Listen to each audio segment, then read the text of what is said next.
วันนี้วันที่ 31 มีนาคมครับ 2020 วันที่ 18 แล้ว 18-19 แล้วที่ผมอยู่ในโรงพยาบาลทำการรักษาโควิด -19 ครับของเดียก็ประมาณ 17 วันค่ะก็ตามๆกันเข้ามานะครับก็ขอเล่านิดนึงฮะสำหรับใครที่อาจจะยังไม่เคยได้ยินเรื่องราวของเราหรือว่าข้อมูลเพิ่มเติมที่อาจจะเป็นประโยชน์ต่อบางคนนะฮะผมเข้ามาโรงพยาบาลวันที่ 13 นะครับหลังจากที่มีอาการในวันที่ 12 แล้วก็เช็คผลแล้วก็เข้ามาทันทีนะฮะเขาก็ให้พักอยู่ในห้องที่เป็นแบบว่า isolation นะฮะทั้งชั้นก็จะมีแต่เคสที่เป็นโควิดนะครับซึ่งเข้ามาแรกๆก็มีไข้ประมาณหนึ่งนะครับคือไม่ได้สูงมากแต่ว่าก็รู้สึกว่าอึดอัดกับตรงนั้นพอเข้ามาแล้วเช็คอาการต่างๆเช็คในเรื่องของปอดเช็คเลือดเช็คออกซิเจนแล้วคุณหมอบอกว่าอาการของเรานี่ถือว่าน้อยและแผนการรักษาของเขาคือปล่อยให้มันหายเองเพราะว่าดูแล้วจากพื้นฐานของเราจากวัยความแข็งแรงอะไรต่างๆน่าจะหายเองได้ภายในไม่กี่วันหรือไม่กี่สัปดาห์นั่นเองครับเพราะฉะนั้นก็แฮปปี้ที่เขาตัดสินใจว่าคงไม่ต้องกินยาหรอกในตอนนั้นนะแต่ว่าหลังจากนั้นพอไข้หายพออยู่โรงพยาบาลสัก2 วันไข้หายแล้วอยู่ถึงวันที่5แล้วอ่ะก็คือตกใจเพราะว่าไข้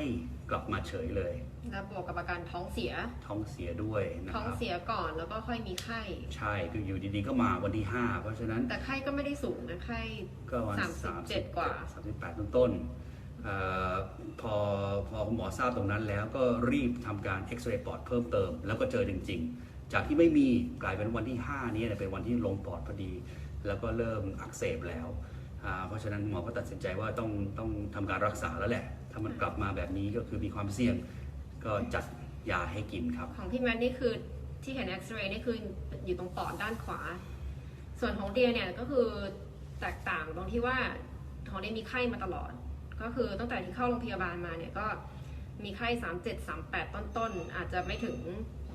ง39ก็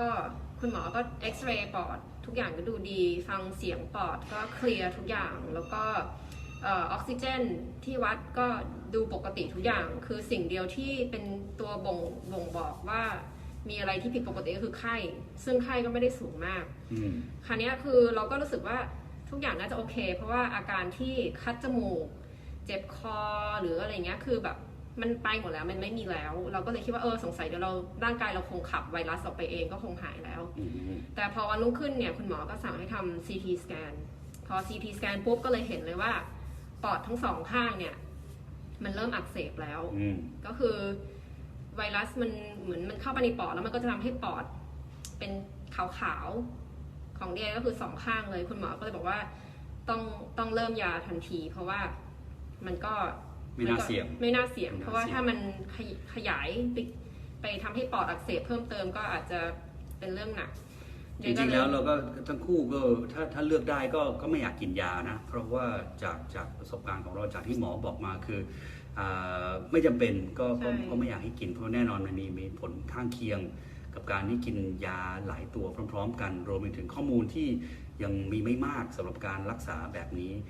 เลี่ยงได้ก็เลี่ยงแต่ว่าเนื่องจากว่ามีอาการที่ชัดเจนในเคสของเราคือก็ควรจะกินไปก่อนแล้วก็ไม่ควรเสี่ยงก็เลยทั้ง2 คนก็เลยย้ายไปอยู่ ICU ทั้งคู่เพื่อที่จะเฝ้าดูอาการอย่างใกล้ชิดเผื่อว่ามันลุกลามปอดเข้าไปมากกว่าเดิมก็จะได้มีอุปกรณ์ต่างๆที่ช่วยเราได้เพราะฉะนั้นก็อยู่แบบนั้นวัน 2-3 วันเขาได้อยู่5 วันแล้วก็เริ่มกินยาไปนะครับแล้วก็รู้สึกว่ายามันก็ได้ผลค่อนข้างจะเร็วใช่พอทานยาเสร็จปุ๊บก็จะมียาทั้งหมด 3-4 ตัวก็จะเป็นยาต้าน HIV มาลาเรียแล้วก็ยาไวรัสอะไรต่างๆก็มี 3-4 ตัวแหละทั้งคู่กินกันไปก็ไข้ก็ไม่มีเลยไข้หายเลยทันทีแล้วก็ดีขึ้นแล้วก็พอเช็คปอดเรื่อยๆก็ค่อยๆดีขึ้นเรื่อยๆเพียงแต่ว่ายานี้จะกินครบโดสก็ต้องกินต่อเนื่อง10 วันนะฮะซึ่งก็จะทรมานเล็กน้อยเพราะมื้อหนึ่งกินหลายเม็ดเหลือเกินกินเป็น10 เม็ดเลยมีผลต่อร่างกายของผมนิดหน่อยไม่เยอะเท่าไหร่ฮะจะมีท้องเสียบ้างแต่สำหรับเดียซึ่งเป็นคน ตัวเล็กก็น่าจะมีผลข้างเคียงมากขึ้น คือก็ แบบเบอร์ คือก็ต้องบอกว่าอาการของตัวไวรัสเองเนี่ยอาจจะไม่ได้มีอะไรมากคือไม่ได้รู้สึกว่าอาจจะมีหายใจแบบขัดบ้างนิดหน่อยแบบแน่นอกบ้างนิดหน่อยแต่ว่าไม่ถึงขนาดว่าแบบโอ้หายใจไม่ได้เลยแล้วก็ไอเยอะอะไรเงี้ยคืออาการพวกนี้ไม่มีเลยแต่จะมีอาการแต่เป็นผลข้างเคียงของยาก็คือ 1. เวียนหัว 2. คลื่นไส้ท้องเสียไม่อยากกินอะไรเลยแล้วก็แบบตามัวอะไรเงี้ยคือมองอะไรแล้วเหมือนใส่แว่นขยายตลอดเวลาอะไรเงี้ยก็มันก็ไอ้ตามัวนี่อาจจะจากเล่นมือถือทั้งวันก็ได้นะไม่ใช่หรอกแต่ก็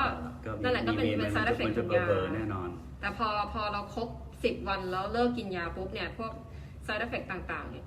ก็จะค่อยๆหายไปเรื่อยๆแล้วตอนนี้ก็เริ่มกลับมาทานข้าวได้เหมือนเดิมรู้สึกค่อนข้างจะปกติก็อย่างที่เห็นคือร่างกายเราตอนนี้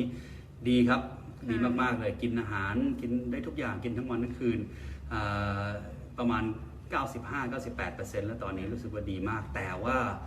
ปัญหาหนึ่งคือผลยังบวกอยู่คือต้องบอกเลยว่าอาการของไวรัสของพวกเรา2 คนเนี่ยถึงแม้ว่าจะลงปอดเนี่ยมันก็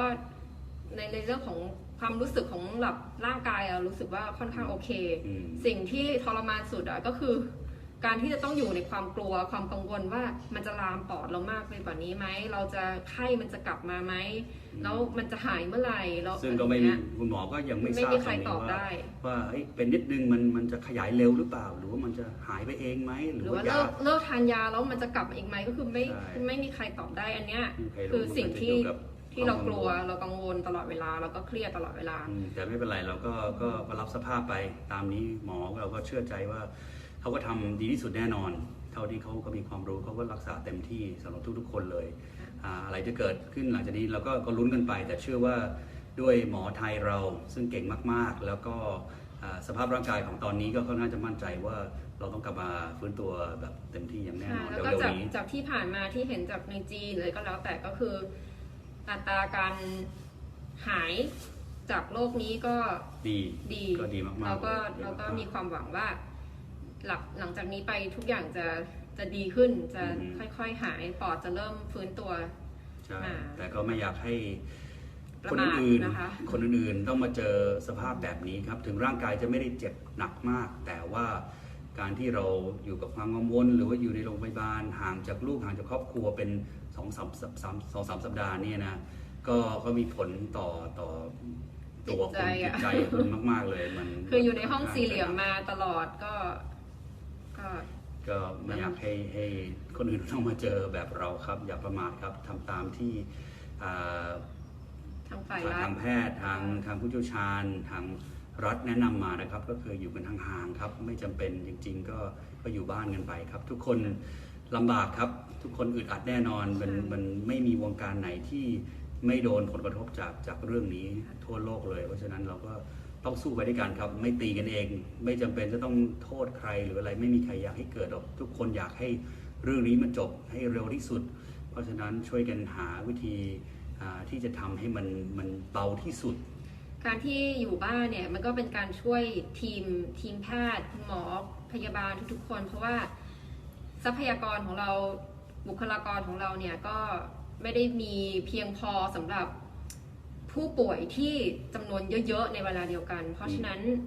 เราก็พยายามทำให้ผู้ป่วยในเวลาเดียวกันเนี่ยมันมีน้อยที่สุดเพื่อที่คนที่อาการหนักๆจะได้รับการรักษาได้อย่างเต็มที่แต่เพราะถ้าป่วยพร้อมกันเยอะๆนี่นะอุปกรณ์จะไม่พอแล้วบุคลากรทางแพทย์จะไม่พอและคนที่ควรจะรอดก็อาจจะไม่มีโอกาสที่อาจจะไม่ได้เจอแพทย์ใช่ปัญหาของโรคนี้คือมันติดง่ายและมันตายช้าหมายถึงตัวไวรัสเนี่ยมันออกจากร่างกายช้าอย่างที่เห็นพวกเราคือ3 อาทิตย์แล้วก็ยังเจออยู่เพราะฉะนั้นผู้ป่วยก็จะยังติดอยู่ในโรงพยาบาลหรือที่ต่างๆคนใหม่ไม่สามารถเข้ามาได้เพราะฉะนั้นเราก็อยากจะรีบหายรีบกลับไปห้องมันจะได้มีโอกาสให้คนที่ต้องการแล้วโรคนี้ก็ต้องบอกได้ว่าคือแต่ละคนมันไม่เหมือนกันอย่างคนที่เข้ามารักษาพร้อมๆกับเดียบางคนอาการสุดหนักก็มีมันก็เป็นอะไรที่มันไม่แน่ไม่นอนเพราะฉะนั้นการที่ไม่เป็นเลยไม่เสี่ยงเลยจะดีที่สุดไม่ใช่ว่าคนที่อายุเยอะอย่างเดียวเสี่ยงจริงๆแล้วคนที่อยู่ในเหตุการณ์นี้กับพวกเราจริงๆก็อายุ ใกล้เคียงกับพวกเราก็คือ20-40ก็เป็นกันเยอะแล้วก็ อาจ ไม่ จะเป็น ใช่ เพราะ ว่า ว่าการใช้ชีวิตต้องเจอคนเยอะอะไรอย่างนี้แล้วแต่ยังไงทุกคนก็อยู่ในสภาวะเสี่ยงครับระวังตัวให้ดีครับเป็นกำลังใจให้ทุกคนทุกวงการจริงๆครับไม่ว่าจะอยู่กรุงเทพอยู่ต่างจังหวัดอยู่ต่างประเทศหรืออะไรก็แล้วแต่ครับทำให้ดีที่สุดครับพยายามดูแลตัวเองให้มากที่สุดอยู่บ้านสำหรับคนอื่นที่ก็ติดโรคนี้มาเหมือนกันครับคนวงการมวยหรือวงการแล้วแต่ก็เป็นกำลังใจให้อีกส่วนนึงครับขอให้ทุกคนหายไวๆนะครับผมแล้วก็มาเล่าเรื่องของตัวเองให้คนอื่นฟังครับเพื่อเป็นข้อมูลนะฮะให้คนอื่นระวังมากขึ้นด้วยสำหรับพวกเราตอนนี้ก็รอผลลบอย่างเดียวแล้วก็กลับไปหาลูกต่อเมื่อเป็นผลลบก็หวังว่าคงจะเร็วๆนี้และสำหรับพี่ๆหมอและพยาบาลเราก็ขอเป็นกำลังใจให้เป็นกำลังใจคือเราก็ขอบคุณแล้วก็ชมกันอยู่ทุกวันครับเป็นเรื่องจริงขอบคุณค่ะที่ช่วยชีวิตพวกเราทุกคนที่เป็นหมอและพยาบาลและทำงานอยู่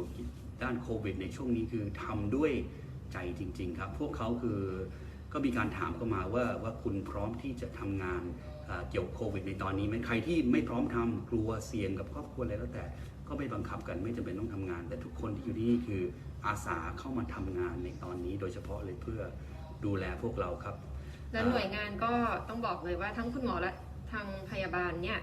ไม่ได้กลับบ้านมานานมากแล้วก็ไม่ได้เจอกับครอบครัวเขามานานมากแล้วเพราะว่าแล้วก็กลับไม่ได้ก็ทุกคนก็ต้องกักตัวอยู่ที่โรงพยาบาลพร้อมๆกับผู้ป่วยโควิดค่ะก็อยากจะขอความร่วมมือจากทุกๆคนให้อยู่ที่บ้านฟังมาตรการที่ทางรัฐและทางคุณหมอแนะนำมานะคะก็คือ social distance นะคะอย่าออกไปเจอใครห่างกันสักพักแล้วเดี๋ยวจะทุกอย่างก็จะดีขึ้นครับขอบคุณมากครับเจอกันขอบคุณค่ะ